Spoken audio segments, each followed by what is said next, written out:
Hi there, this is Junaid Islam. I am excited and lucky today to be with Alan Boehme.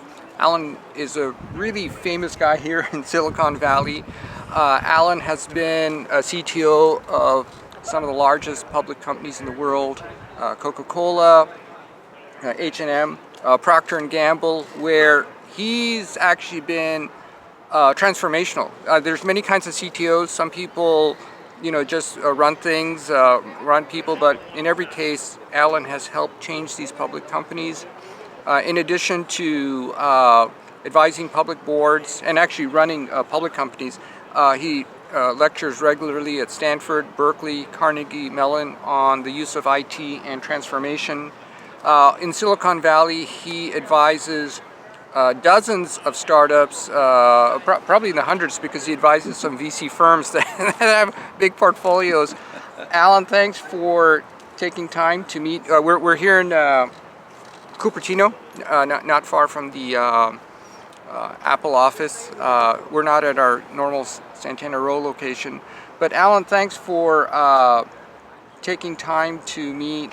The question I have, and the question that most people have with AI is AI is all over the public company sphere. What did we learn out of 2025 that I think board members and executives need to think about as we roll into 2026? Well, I think the rush to get involved and the rush to try to move into AI, I think there really wasn't an understanding of what AI is.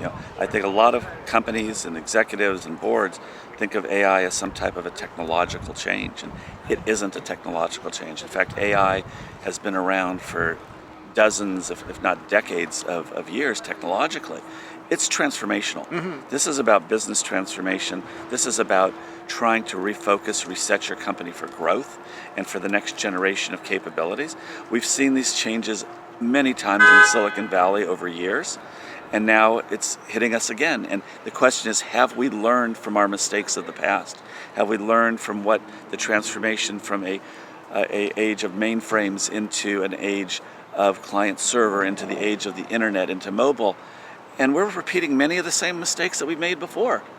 So we just have to look to the past and figure out how do we apply this to the future in order to focus on growth and prosperity for everyone.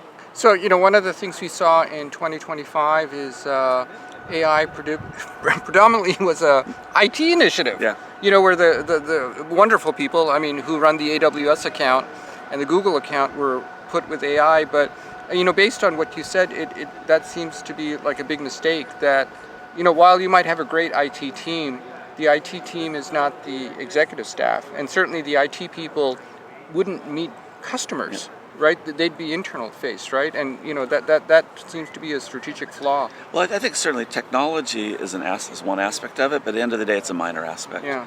And we tend, when new technologies come about, we tend to think about technology first, and the reality is it should be business first. But many of our organizations, the IT organizations, are not very business focused, or they are enablers. They're waiting for the business in order to come to them, and they simply want to supply solutions, or they want to be able to meet their needs and make them happy. And what you really have to look for with any technological change in AI specific is do you understand what this really means from a broader sense for your corporation? How is this going to change the way that your corporation does business? And even in some cases, how is this going to enable your competitors to actually disrupt your business in a faster manner than they ever have before? I just got done having lunch with somebody, and he had talked to the CEO of a very large company, and the CEO was saying, I'm not overly concerned because I'm this big company and I'm going to continue to grow, and it doesn't. And the response was, there are 25, 30, 100 small firms that are coming after you right now in different areas, and you don't even know it. It's death by 1,000 cuts, and you're just not prepared. So we really have to rethink how we do technology. We have to rethink what AI is going to enable. It's not just a productivity driver. It's not just about laying people off. It's not just about cutting costs. We're really at this apex here now. We're on the verge of being able to drive growth at an unbelievable speed and increase velocity. but our corporations, our policies, our processes, some of our departments like procurement, like legal, the HR departments are not aligned with the policies and the capabilities or even the desire to make these changes happen. And now we need to go in and address So those. one thing that's interesting is a lot of the press recently, we're taping this on the first week of February, Super Bowl weekend here in Silicon Valley, has been layoffs.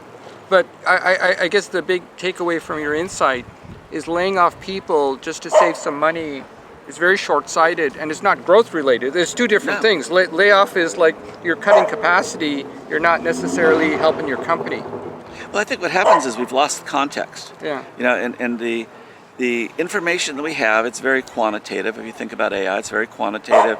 It's not declarable as we talk about it. It's really probabilistic in manner. And yes, AI can do some repeatable tasks quite well and sometimes better than human beings. But the context around why those tasks were there to begin with, the context around how the business actually runs is not embedded in these systems. Everyone wants to believe, oh, it's in my ERP system, it's in all these systems. The reality is companies run on spreadsheets. Yeah. Companies run on unwritten policies. They run on relationships. AI is not to the point yet where it can actually replace that. So you need to have smart people around to assist AI with the decisions, and you can't abdicate a decision to an agentic agent. You as an individual, you as a manager, as a leader, a board member, have responsibilities to the shareholders and others for the decisions that are being made. You can't simply say, well, the computer decided for me. Yeah. Well, that's great. So a couple of takeaways. I guess the three big takeaways you'd have for 2026 for the public boards and executives watching this.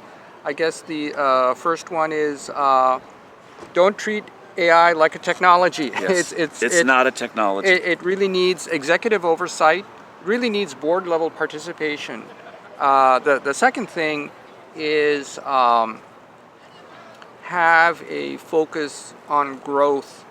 You know, make sure your strategy is helping the company grow. It's growth mindset. Yeah. You have to go enter this, any technological change, and AI especially, with a growth mindset. There's an offensive strategy, there's a defensive strategy, but you also have to remember you have to operationalize this.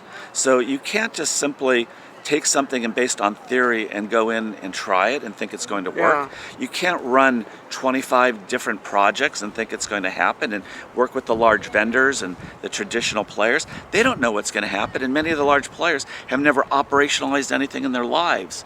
They're just simply trying to sell software and services. So you really have to look at this as, where do I get value? How do I create value? But you can do it at unbelievable speed now because the velocity that you're given now because of the technology is something that you can try in 3 months, in 4 months, not years, 2 years, 3 years, but your policies, your processes, the way that you work is not aligned to do that. It's aligned for status quo. We are on the verge of an S-curve, and the S-curve is happening, and those that jump on board will transform their companies forever, and they will take them to the next level, and those that are not are going to fall further behind at even a faster rate than they have in the past. And I guess the third point, which is kind of interesting, as impressive as agentic AI is, it's not a replacement for the experience an executive brings, and that agentic AI is a long way off from understanding the context of your business. Why do your customers love your product? You know, why is your supply chain loyal to you? You know, why do your employees work really hard? Yeah, the contextual understanding is everything, and we forget about that. We try to do it. A lot of people are trying to reduce this purely to numbers. Yeah. And I worked many years ago at GE, and it's very numbers based, and Six Sigma and Lean and all that. And yes, statistically we can prove things, but you have to put everything into context in this world today. And there's reasons for doing things and not doing things that have nothing to do with a quantitative factor and have everything to do with qualitative impact. And AI isn't there yet to understand the qualitative impact of its decisions on emotions, on the people, on your employees. And if you lose that connection to your customers, you lose that connection to your employees, your business is going to suffer. Great. So thanks for coming down. please follow Alan on LinkedIn. He's a famous person if you look him up. And take this to heart. 2026 is going to be a wild year for AI already, and I'm sure we'll check in again. Thanks again. Thanks, Junaid.